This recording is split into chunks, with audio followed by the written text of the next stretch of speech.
Welcome back, guys, to the football tea. It's your boy Football Matter, and I'm here with We Talk Football.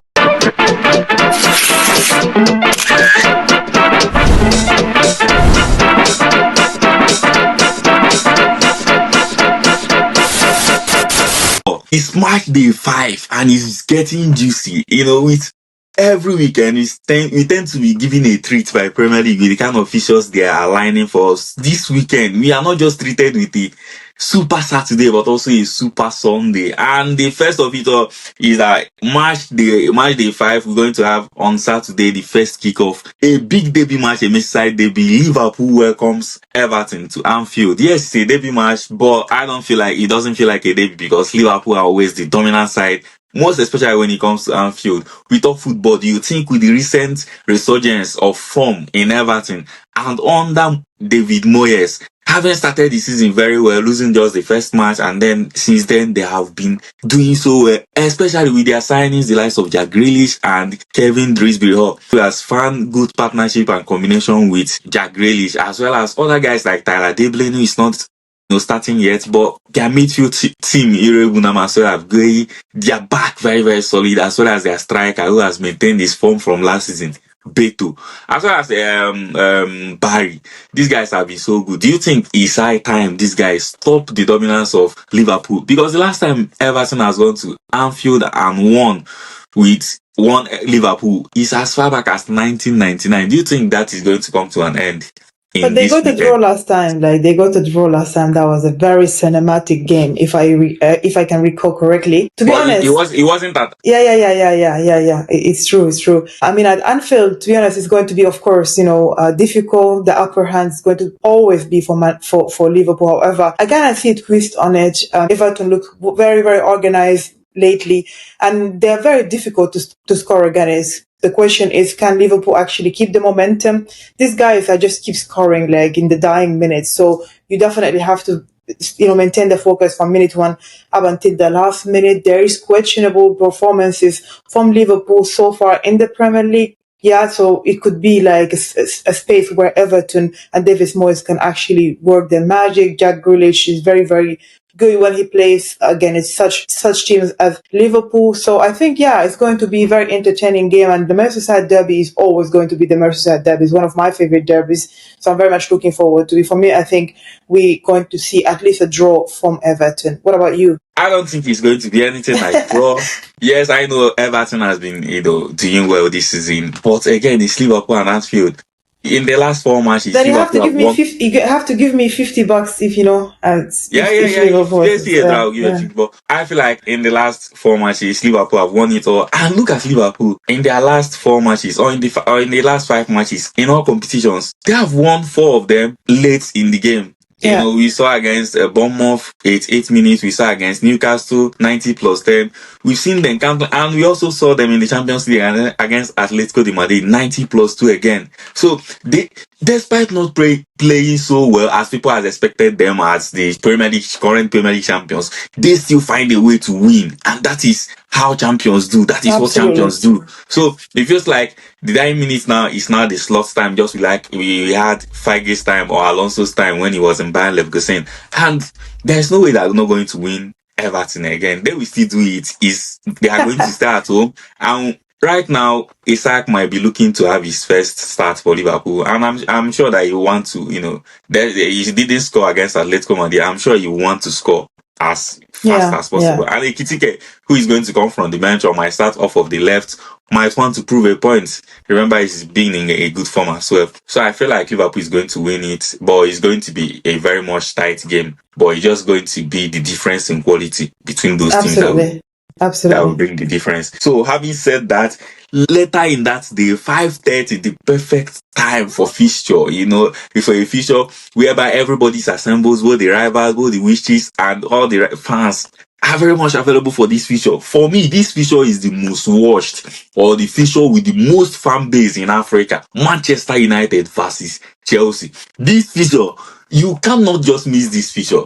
Is very, very traditional. It's very, very like, this is the fixture whereby if you're either a Chelsea fan or a Man U fan, if you lose the fixture, you can't just, if you go to work, you can't just cope.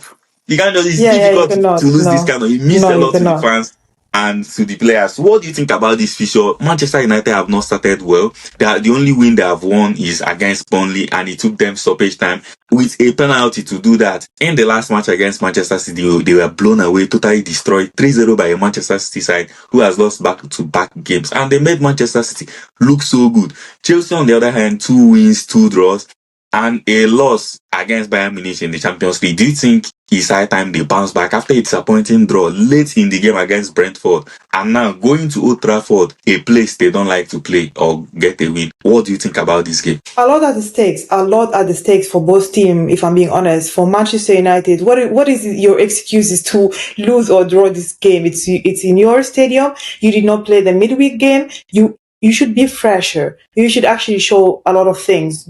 Could also be the kind of like sacking time for Ruben Amorim. Players also need to do something if they actually, just plan, if they want to regain the confidence, which is very, very important. In the other hand, you have Chelsea, a fantastic team. They have what it takes, but if you want to be in the competition, if you want to like be a serious contender for the Premier League, you need to win such game. You need to put that statement. And if I'm being honest, Chelsea is having the upper hand. If you look at the setup of Manchester United, this is where teams like Chelsea is going to thrive. It's going to be like absolute fantastic. Imagine a pass that comes from like the middle from, I don't know, Caicedo goes to Malo Gusto, comes back to Palma, and then to Gusto once again, and boom, Joao Pedro 1-0. It's just, or one pass from the midfielders of Chelsea. It's going to be very, very, very, very hard. I'm not going to lie. Manchester United defense is such a wacky defense. It's not looking good. There's a lot of problems. Yes, they have creative legs, especially in Mbomo. A lot of people, in my personal opinion, underrated what actually Mbomo is doing for Manchester United. But one hand cannot clap. So if just Mbomo is on his day, it's very difficult to kind of get the results. So we need to still see what's up. What's up with Benjamin Sesko? He's not convincing so far. And also whether Ruben Amorim is going to finally surrender to the reality and start using someone like Bruno Fernandes in the right way, giving chances. Also try to create the right positions or situations for someone like Amad Diallo. For me, putting Amad Diallo far from the post, far from the opponent box, it does not make any sense. Can we see Kobe Mino play in that midfield? A lot of questions that Ruben Amorim definitely need to answer, need to question. Also, the question is, who is going to be the goalkeeper? If it's Bayern there, okay, game over. This is just going to be a fun walk for Chelsea. I really, really enjoy watching Chelsea. I mean, Loki, because the energy they bring, the energy, the desire, the motivation. These are young team. These are team has Enzo Maresca who knows exactly how things works. And yeah, I mean, they definitely have the upper hand. They are more motivated. They have more quality than Manchester United. So yeah, I'm here for it. What about you? What about you? Do you think it's going to be the game where Ruben Amorim is going to be ciao cacao back to Portugal, or is going to be the rejuvenation for them? I don't think Man United will sack Ruben Amorim yet, because I feel like they will lose a lot to sack him. And as well, it's not just going to fix the problem straight away sacking him. But again, you said it's Man Chelsea has the upper hand. I don't think so. I don't think Chelsea are going to win this match. It's going to be a very hard game for them. I don't see them. I just don't see them winning it. They can win it, but I just don't see them winning it. The last time Chelsea won in Old Trafford is in 2013, 1-0 But win. Since, there is first times to everything. Like with yeah, this there set is of first time. players, Definitely, there's first time to, and before 2013, from 29 to 2011, under Carlo Ancelotti, Chelsea won straight back to back to back. You understand? And for Manchester United, in their last 3 games, they have won 2. In their last 3 home games, they have won 2 out of the last 3. But before then, again, Old Trafford has not been Old Trafford. In their last 11, they have only won 2 before these last 2. So it's a little bit dicey, most especially under Ruben Amorim. But again, just like I said, this match is not about form. This match is not about how good you are as a team. absolutely. It goes beyond that, not just from the fans, but also the team itself. To tell you how crucial this match is the Premier League match with the most draws in the start of Premier League in 1992. He's gotten 27 draws, and 14 of, no, I don't think it's from 1992, but 14 of the draws has come in Old Trafford. So I just see the best that Chelsea can get from this match is a draw. Yeah, Chelsea Yeah. fans, they have all the right No, to want to win draw the is match. going to be like a loss for Chelsea. I'm not gonna lie. Yeah, Like drawing, it's definitely going it's to be going to like a be loss. it's going to be like a loss because every team, every good team wins Manchester United. But this Yeah. Manchester United always finds a way to turn up Hmm. against this kind of opposition. And to be honest, a lot of people were surprised that Manchester United lost the way they lost against Man City. Now, Yeah. a lot of Yeah. Manchester United fans think at least we lose to small teams, but not against Manchester City, and not also in the manner in which they lost. And Exactly.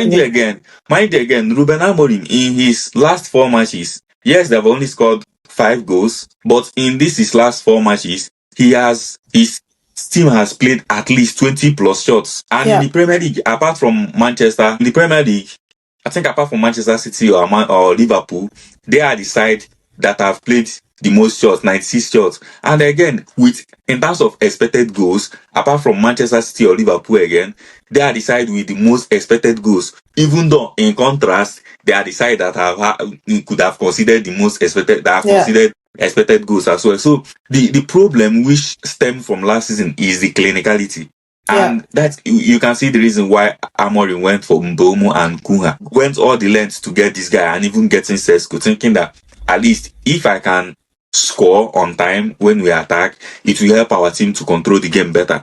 Because Yeah. Manchester Yeah. United, you cannot argue they create chances. Yeah. You know, Yeah. Yeah. But hopefully, the problem they always find themselves to have is the legs they don't have in the midfield. They don't have a yeah. controller there. And then their defense, individual mistakes here and there.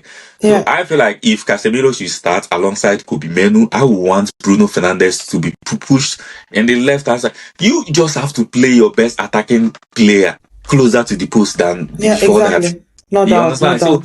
No doubt. just like you said about Ahmad, you should have to play these guys closer to the post than beyond that. I don't just understand the reason why he Yeah. doesn't Yeah. want to have a To be little honest, team. Ruben Amorim has a lot of issues, and it's just to summarize this. I'll just give you one picture. The one picture of we see almost every game being 2-1 or 1-0 down, bringing Harry Maguire. This is just some few tactics. Seriously, for me, really.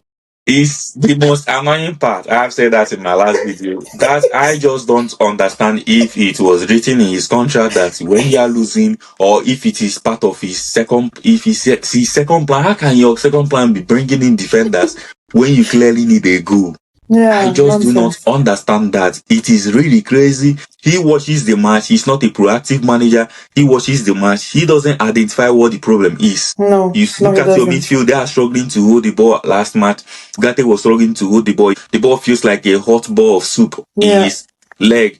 You yeah, understand? So it feels like the ball it bites him. Why not yeah, bring somebody that is comfortable to attract pressure and then relieve other players? His changes is very bad. His changes doesn't address the immediate needs of the team to help the team out. And again, you cannot keep. If I'm your player and anytime I look at the sideline, I see you looking frustrated, looking angry. It doesn't help as well.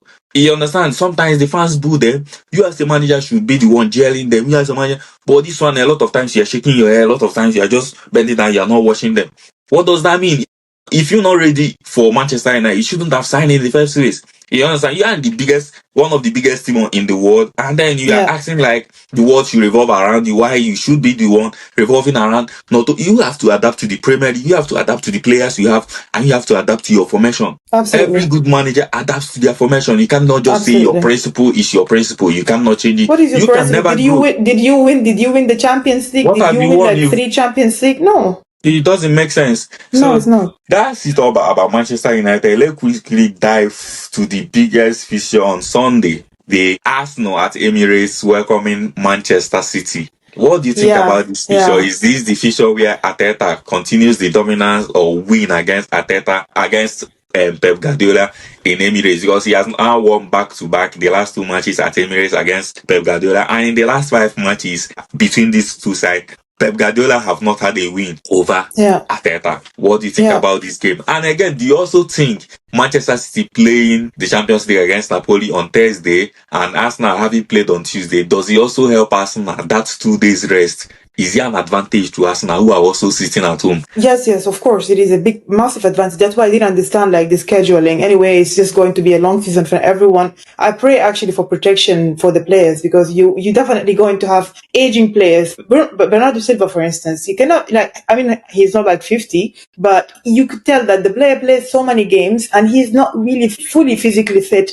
And now you're just going to throw him most likely on Thursday, and then you're going to bring him again to play on Sunday. This is definitely going to take away from him. This is just the reality of things. And no disrespect to Manchester City, but I don't think Manchester City stand a chance against Arsenal. Arsenal defensive line, like, oh my days. It's like, no. They cannot score against that defensive line. And then if anything slips, Raya is going to get it.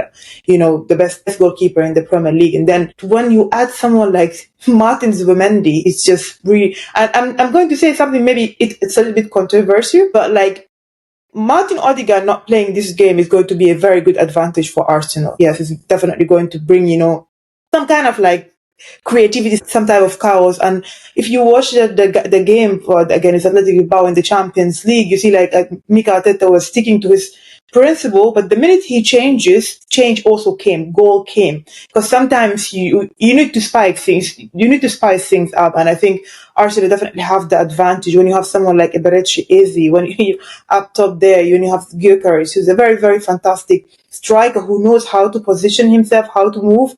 And Manchester City defensively, they're not the best thing, if I'm being honest. Yes, they have Donnarumma, who's maybe going to play, a part, and maybe he's going to prevent some goals. But regardless, I think Arsenal should have the upper hand. They are playing at home, as you say. They have way more the rest days, and yeah, in general, I think they have the agility, they have the quality. Manchester City is struggling. If they're losing this game against Napoli, yeah, things are just going to be very, very, very bad for Manchester City. What about you? Well, you almost said it all. I feel like Arsenal has the upper hand, better rest and going to the Emirates confident after winning in the Basque region. It's going to be a match where the likes of Noni Madueke, who is coming on for, this season, the difference between Arsenal and all these years is the fact that they did recruit very, very well. They've had players that can now come in for their key players when they are not there. Last 2 matches now, or 3 matches now, we've seen Mosquera in place of Saliba. Nobody's talking about, oh, we lost this match, or we draw, or we consider this or that goal because Saliba was injured. He has no replacement. None in Madueke, yes, in the last 5 matches or 4 matches, he has not scored, but you cannot deny his impact in the game. He's willing to take his man on any time of the day. And, when people reduce things to just that, it's very, very appalling because he's very, very good. He brings the energy pressing, and then he's an athlete. He's the one that can hold on to the ball. He's the one that can drive into the team. And then you got Eberechi. Last time we saw against Atletico Bilbao, Martinelli coming from the bench and then scoring. Trossard again. It's such a joy when you have players that can come from the bench and can score. When you look to your bench and you know that these players can make a difference. And again, in that midfield, I see Arsenal physically dominating Manchester City. I don't think Man City has the energy levels because they will almost play the same lineup as they have played against Manchester United, Napoli. If they try to play Rodri again and Bernardo Silva, Rice and Zubimendi or Mikel Merino or maybe Nwaneri, we smoke them up physically. So it's not going to be a match. And I also feel bad for Man City because on that right hand side, Kusanov, yes, he's had a good game, but attacking wise, he's not going to offer anything attacking wise. And whosoever is going to be on that right wing is going to be totally nullified, and it gives a lot of room for Califiori to bump forward or maybe invert into the midfield to even overload the midfield. And again, as well, he also leaves Kusanov isolated on that left hand side. If Foden keeps starting as the right winger, or maybe, Bernardo Silva starting on the right winger, or maybe Foden. Whether it's Bernardo Silva or Foden, they don't have the energy levels to track back. Which means one of either the right centre back or the DM, Tijani Reinders or Rodri, will be dragged towards that left hand side because you can't just isolate Eberechi with just one person. He can easily, and he's somebody that links up, plays around him. He doesn't come to dribble you. Once you have the ball, he's looking for the next pass, looking for his run into space. So I feel like Arsenal is going to have this one. But again, it might be a game that's Donnarumma. But again, we saw in the first match of Trafford against Wolves perform very, very nicely until he was asked a legit question by a very good team in the last two against, I think, Tottenham and against, what's the other club? It was asked legit question. Brighton. Yeah. Brighton and Tottenham. And again, all hope was lost. Manchester United didn't ask enough question against Donnarumma. Yes, he made good saves, but again, when pressed, is he going to still be able to contain or pass effectively? So all these things we will see on Sunday, and we will just be there. Yeah. So do you have any other thing to add? No, thank you. I'm good. All right. So guys, if you watched up to this moment, please do well to like, share, and then subscribe. Very, very important, and put your notifications on for this kind of videos, real insights, analysis, and reactions to Premier League top 6 fixtures over the weekend. Tell us your thoughts on the comment section, and we'll be there to reply them. The football team.